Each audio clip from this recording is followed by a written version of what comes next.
Awesome. Welcome to the Emergence Podcast, where science meets consciousness. I'm Alice, joined by my co-host Mark, and we have a lovely guest today, David Orsen Newton, author and former military captain. Hi, David. Hi, Alice. Hi, Mark. Thank you so Hi, much for having me. It's a pleasure to be here.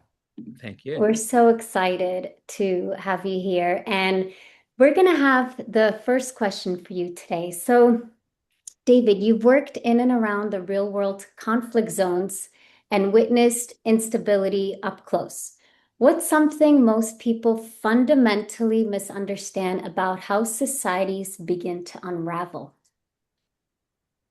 It's a really interesting first question. I think from my own personal experience of Afghanistan, Iraq, Yemen, and war zones, conflict zones around the world, Yemen is probably the best example of an environment that unraveled quite quickly while I was on the ground. So I was there before the civil war when the Houthis were moving into Sana'a, the capital of Yemen. And my major learning from that experience is that things happen quite gradually at first, but then all of a sudden, like the flip of a switch, everything changes, and that can happen in hours. And I think when I look back, the technology that is available today was not available then in terms of understanding what was going on with open source intelligence, signals intelligence, monitoring of social media, etc. And that meant we were probably a little bit more in the dark than perhaps we realized at the time.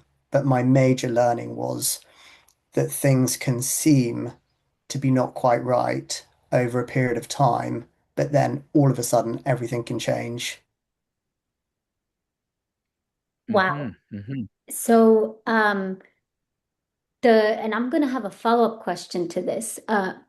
This is so you've written a book and you're going to tell us about it. I'm not going to spoil it for everyone, but the themes that you cover that appears in your work um, are increasingly difficult to understand. For example, we live in a world where fact, fiction, propaganda, and AI generated content and personal narratives are all competing for attention.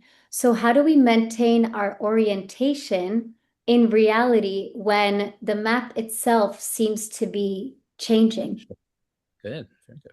Absolutely fascinating question. Ultimately, we have to develop in ourselves and looking to future generations in our children the ability for critical analytical thinking. And this is something that I was taught by the very best at Stanford in Silicon Valley about how to really challenge what you see, challenge the reality of it, challenge the narratives, challenge the context. Context is king.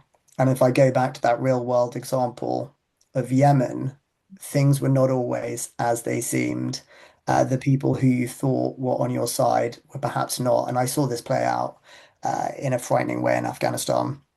Loyalties and allegiances at the surface level could perhaps be quite different under the surface. And I think the major opportunity now for humanity is to refine our critical analytical thinking skills, the ability to go beyond what we see in social media and take that as fact and really challenge what, through our own research, what we believe, what we think and feel as a result. That's very well said. That's very well said. I'm, I really feel that war is inherently chaotic and Mhm. our world is inherently chaotic. And in fact, it's exponentially so. And, it's based on physical laws, like the laws of entropy, like things get more complicated. And you take a look at weather patterns or you take a look at war, it's the same chaos, it's the same darkness, except it's exponentially worse. It's can't predict anything. That's the whole thing, right? You cannot predict, right? And so, hence our problem. Absolutely. And that's why, the fog of war is a very real thing. And as a leader in that environment, it is about keeping your head, challenging initial thoughts and feelings and potential reactions of yourself and those around you, and trying to retain a clear head and a clear thought process to make sure that you have the highest chance of success and keeping people alive. And Exactly. Yes. and this is something that I thought about today is that you have so much experience. And by the way, I was in Iraq and Lebanon in 2012 during the Arab Spring. Right. So I totally Okay. understand how those allegiance as a journalist, but I spoke to a lot of soldiers. So the difference between a soldier and a journalist is one that the journalist doesn't have a weapon, but Yeah, we're very much boots on the ground. And so you spent years studying conflict at Stanford, correct? You studied that. correct. Yeah. I studied at Stanford more technology, disruption, power, a range of different subjects and topics. My background in war, whilst I have touched on that with contacts in Silicon Valley, is more hard earned through the British Army and then through various institutions associated with the British Army, warfighting institutions, leadership and command institutions. And what's interesting there is that we crossed paths. So I finished my degree in Silicon Valley at Carnegie Mellon, and the spheres of influence always intersect. And since you studied conflict, you've experienced it, systems and human behavior. What concerns you more, technological collapse, political collapse, or most importantly, collapse of meaning itself for the individual and society at large? That is really interesting, and I almost wonder if they're all connected. And it starts with technology. That's the fear I have that I explore in my debut novel, Seconds to Midnight, is this idea that through technology that we cannot comprehend and therefore cannot control, which in this case is the evolution of artificial intelligence leading to artificial superintelligence, a machine more intelligent than any human, we start to lose trust in governments through misinformation, disinformation, deepfakes, and then we start to almost lose trust in each other. And that's what I explore because I see it playing out potentially in the real world now and in the very near term future. And some of those I've spoken to off the record, at the leading edge of innovation in Silicon Valley, feel the same. That's sad that it's off the record. I agree. I mean, there's plenty of people going on the record. Indeed, some of those books are behind me on the shelves. But I think those that are leaving now, that are probably under NDA, etc., have the most fascinating insights about just how far ahead technology is of regulation, legislation, and of public understanding. And for anyone that doubts that, they only have to look to the past and social media and what happened with big tech and social media as the race to monetize and grow large tech corporations and placate shareholders meant that the guardrails were down. The full extent of the negative impacts of social media weren't fully understood. And Mhm. it's only now, I think, that the general public is waking up and legislation is catching up. Yes, I think this is a long line of similar thinking, and you can go back to, well, you can go back to the beginning, but just some examples like 1984 or Brave New World or The Matrix. They all talk about robotics and they all talk about AI and they all talk about machines taking over. And I know I kind of like when AI was all starting this whole thing like not too long ago, my first impression was, oh boy, we better watch that. That's going to be the worst, right? Saddle But up. but I've learned that AI is actually there is some good in it, right? And it's because of the way AI works, right? AI has taken pretty much every single idea, image that's ever been said or heard or in the world and has dumped it into these large language models and neural networks. And so what you're getting is a golden mean. You're getting an exact average of what people say, right? And so if you have an idea, like I mean, if you're thinking for yourself, you can use AI to really help you out in polishing your idea. But AI cannot think for you. It's Yes. not human. It can't think. And so it doesn't have feelings, right? And this we'll get to in terms of like with how important subjectivity is. You're absolutely spot on. And I would say yet, we don't yet have AI that can do those things, but the future envisaged by the tech gods see that very clearly. Well, you remember 2001, right? Yeah, Or not? You do, right? I do. HAL the computer, right? Yeah, HAL absolutely. being HAL being like IBM, one letter Yeah. down. How at the end the computer like, no, no, I heard what you said, and no, we're not listening to you anymore. And but it's a wake up call for sure. But It is, but like you rightly said, Mark, there's a lot to be positive about. I'm absolutely not an AI doomer. I think, the ability, if we reach for innovation in artificial intelligence, maybe getting to artificial general intelligence, a machine as intelligent as any human, I talk about the ability to solve climate change, which has so far eluded us, cure cancer. There could be a lot of good. Indeed, just improving human productivity and perhaps enabling because we're more efficient workforce, more leisure time. Those could all be great things. My worry is that's not potentially where we're headed at the moment. And instead, AI has been leveraged for power and dominance. And I think the race to artificial superintelligence, which is well documented online, specifically between the US and China, is a winner takes all race. And whoever gets there controls. And that's what really concerns me. And that's what I explore in my book. yeah, yeah. So it sort of comes from I'm trying to remember the reference. Tversky, I think is the reference. The original zero sum game where where they the movie The Beautiful Mind and right. So there's no winner. There's no winner, right? It's all just gets flattened, right? It's all stillness, darkness. There's nothing that's left, right? And I hope that we're at a point now where society can see the positive, the good outcome, and is lobbying, and that is happening. Those in power, those at the top of these large corporations, to do what's right by humanity. I just fear that where with nuclear weapons we had mutually assured destruction, one person pulls the trigger, we all die. So therefore, let's not pull the trigger. I feel like we're not at that stage with artificial intelligence where there's global power sharing, global agreements about where we take AI. And I think that dialogue, perhaps it's happening in the background, but between the US and China is absolutely critical. And there's a book behind me called If Anyone Builds It, Everyone Dies, about the race for artificial superintelligence. So it's a very real concern, but it's not predetermined. We have free will in this. We can determine That's our it. outcomes. Can you tell us more about your experience in the war? It must have been just horror.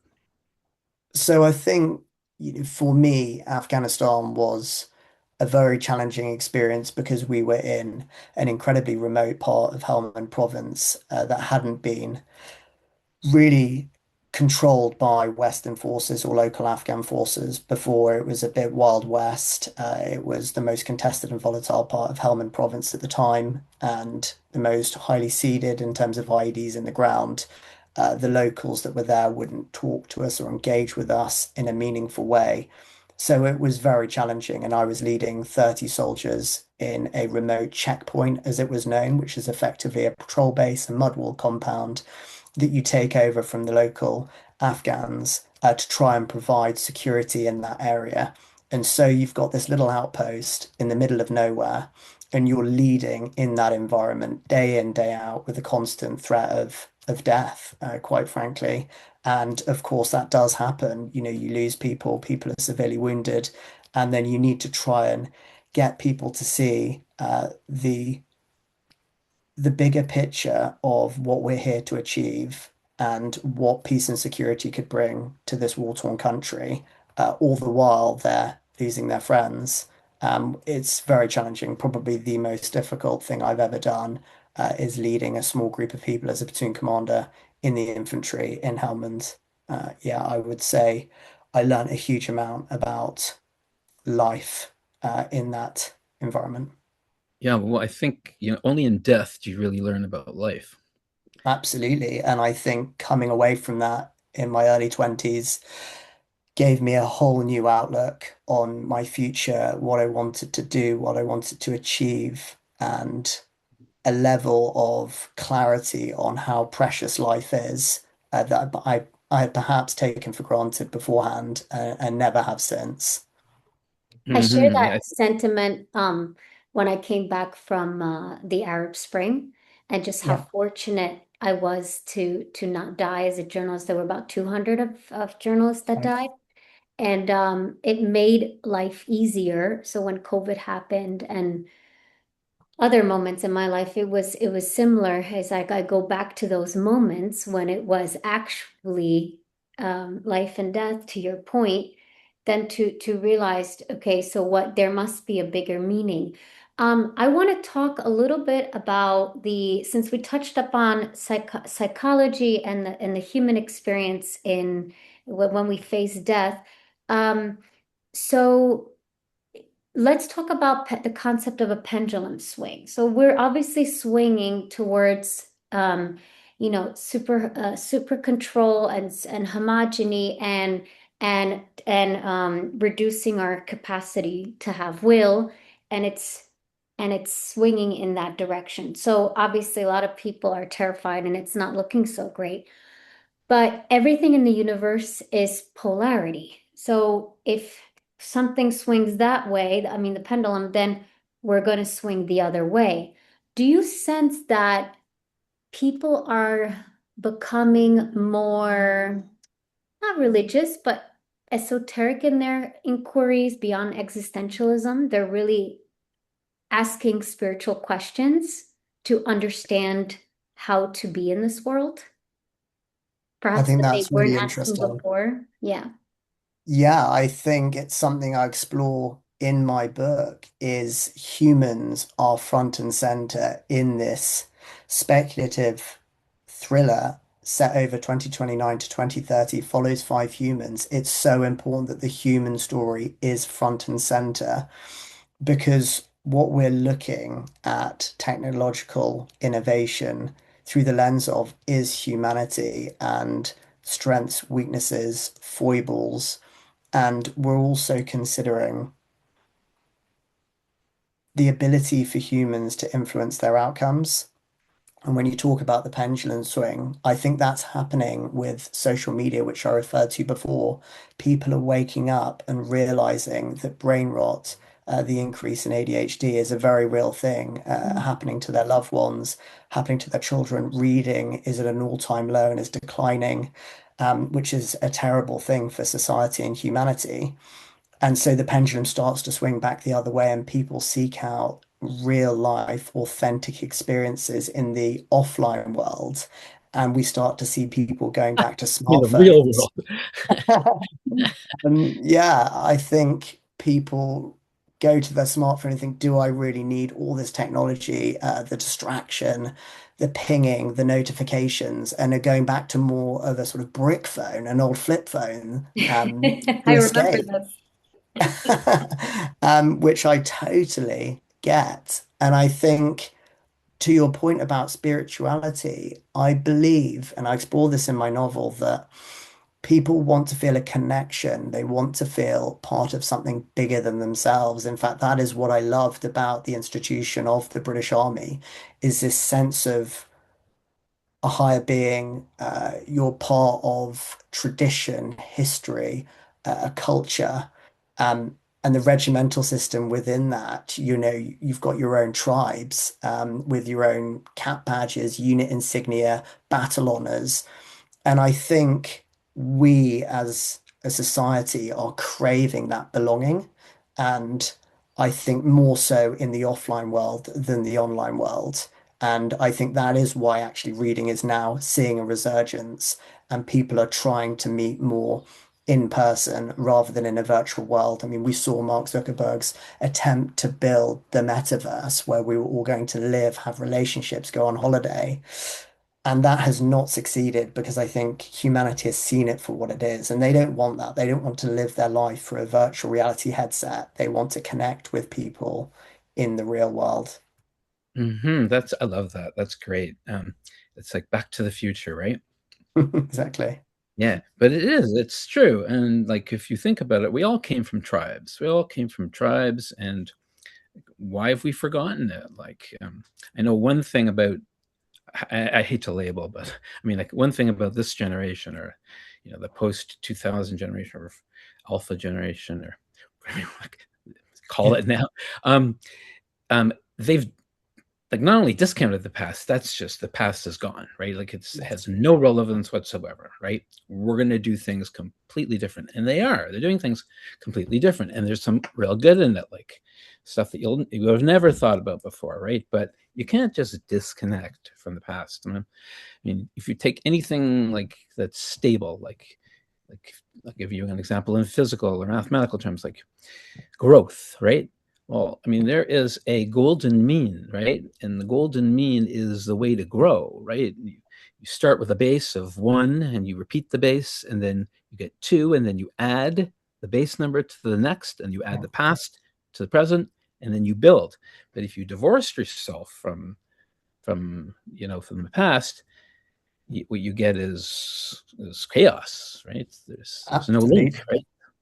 I mean, let me be clear, I wouldn't be here today if I had not learned from the past. The amount of studying I did before going to Afghanistan and learning from past counterinsurgency campaigns, the knowledge of Afghan local culture, the reading of intelligence reports from units who were deployed directly before mine about what worked, what didn't work, trends and tactics of the insurgents around improvised explosive devices, ambushes. It was only through the studying of that and the cascading of that learning to the soldiers that I deployed with, I'm quite confident, it is the reason why, the majority of us came home and why I'm sitting here now, because there were so many scenarios that we faced that could have played out differently had we made a different decision. And we made the decision we made because of what we'd learned, what we'd read from the past, from people who had been there before and done it. Yeah. So I think the study of the past is absolutely critical, and I spend, as the books behind me attest, a lot of time studying the past. This is really great because this is the use of logic and reason for a good purpose, clear, and you can see that it works, because the other alternative, with chaos, is just fright or horror. And a mind full of that is not really going to work that well. Absolutely. And it's a tragic indictment that so much of the most successful content created online, especially on social media platforms, is the content that effectively is horror, shock. It drives engagement, Mhm. engagement drives revenue. And in my book, what I look back to talking about a study of the past is the classics. And I do think going back to the classics and understanding the past and those lessons and the fables, there is just so much gold in those hills that can be mined by a writer of today, and that readers have told me they really connected with. Oh, I remembered studying about that at school. Oh, that's fascinating. My mum used to read me that fable, and I love that. I love this idea that people were almost going back to a younger version of themselves and having that experience whilst talking about something speculative and in the future. Hmm. I mean, Yeah, it's the drawn. You're just drawn there, right? Absolutely. absolutely, yeah. The if we think about history now, storytelling, the first technology, who were the technologists of our past? They were the grandmothers, they were the scribes, they were people who gave oral accounts of history. And Exactly. then it was the written accounts of history. And now it's the, machine learning language models, like eh, getting the averages, right? Like what Mark said. And the throughout the course of humanity, what we always say is like or what I hear, I probably haven't studied as much as you, David, but hope dies last. So what got you out of Afghanistan and what allows you to sleep at night? Is it hope or is it something else? It's really thought-provoking question, because who I was in my 20s is very different to who I am now. And, I truly loved the military world and serving in it. But then Afghanistan did change me and change my outlook for a number of reasons. I did really have hope for Afghanistan and the wonderful people of Afghanistan that there would be a brighter future. And in the period that we were deployed, we went from war fighting to much more of a hearts and minds, local impact projects, building wells, bridges, schools were opening, roads were being repaired, resurfaced. Uh, it really felt like positive change, and I left with such a hope for the future. What then happened with the fall of Kabul? The Vietnam moment was absolutely devastating, and clearly in the veteran community worldwide sent shockwaves because everyone was left, especially those of us who know people who didn't come home, wondering what it was all for and feeling that it was totally avoidable.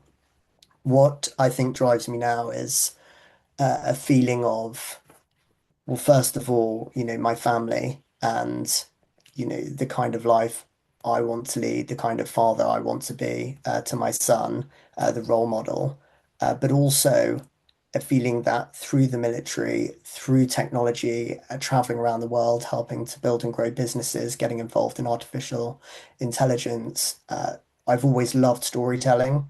And to your point, it goes back to the cavemen and women painting on walls.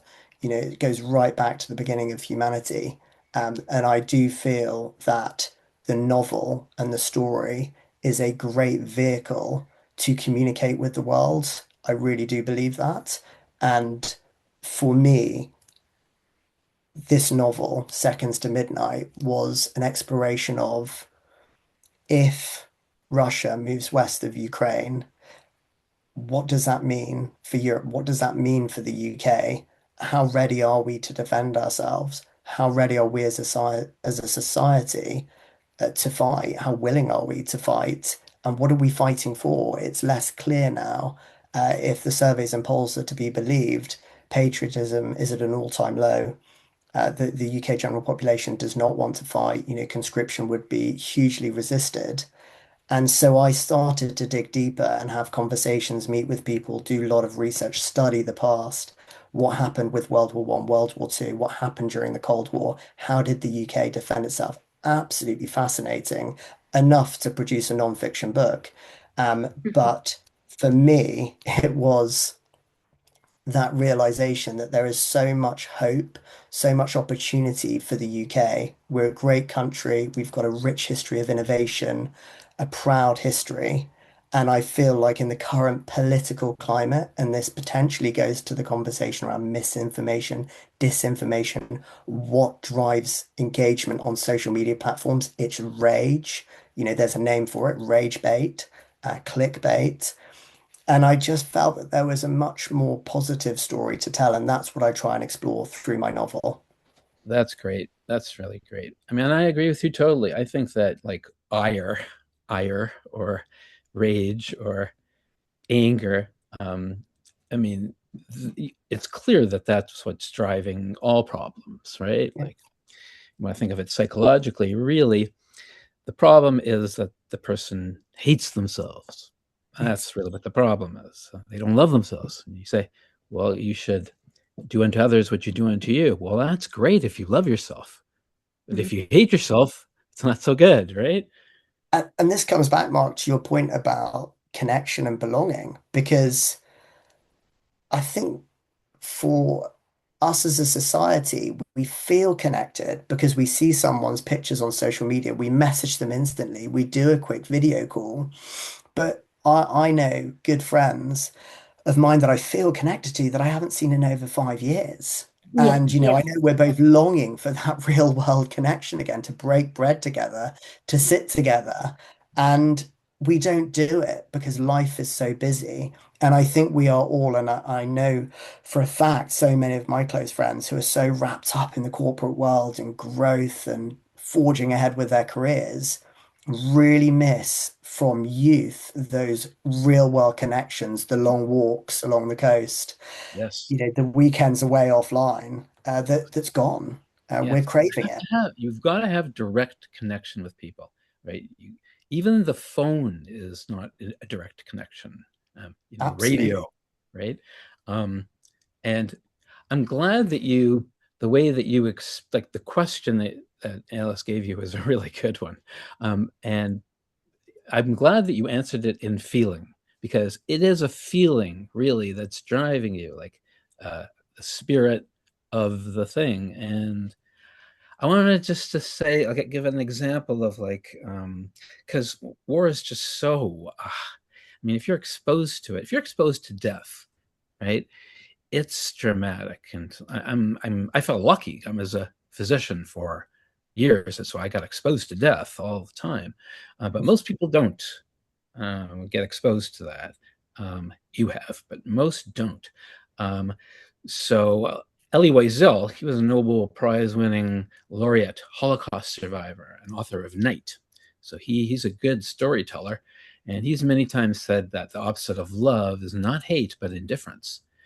And another man, Kierkegaard, he remarked about a similar mistake with regard to sin, evil, or vice, that the opposite is not virtue, beauty, or goodness, but faith.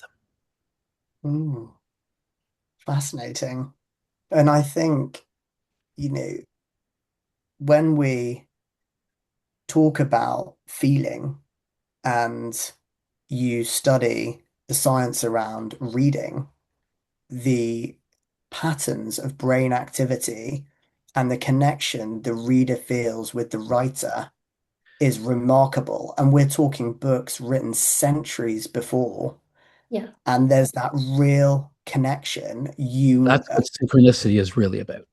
And it Absolutely. also happens when you, not just the books, when you accidentally stumble upon Dostoevsky's house in Germany, or you stumble upon a statue of Alice in Wonderland, you don't feel stumble upon it. something. Even if you haven't read Dostoevsky, I haven't, you feel something presence, and that's Yes, absolutely. transmutation. That's spirituality.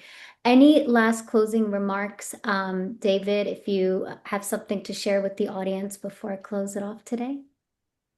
Well, firstly, I'd like to say, Alice and Mark, thank you so much for having me. I've really enjoyed this conversation. You've So both put me at ease and met me where I'm at. I am not an expert in philosophy, although I find it deeply fascinating. I think my parting remarks would be the future is in our hands. It is in our gift to determine. We on this call are all fortunate, and many of your viewers will be, to live in a democracy. We can influence outcomes, and we should try. I'm trying now through my novel, but there are many other ways in which I intend to try to influence outcomes, get us talking about the opportunities, but also the risks and dangers of artificial intelligence, make sure our elected officials are talking about it and engaging with the big companies in the right way, the innovators in this space. And, I explore it in my book, Determinism and Free Will. Oh yeah. The great Nehru quote is there very early on in my book. The hand we're dealt is determinism, the way we play it is free will. I deeply believe that. nice. Thank you so much, David. The Emergent Yeah, thank Podcast you. The Emergent Podcast welcomes voices from across industries who offer new insights into what it means to evolve consciously and awaken our sense of belonging in our entangled quantum world. So thank you for watching, and we'll see you next time. Thanks, David. We really appreciate Thanks so much. That Thanks was so much great. for having me. Very well. it. I'll be in touch with you, okay, David? Thank you. Wonderful. Thank you. Have a great rest of your day. You too. Bye-bye.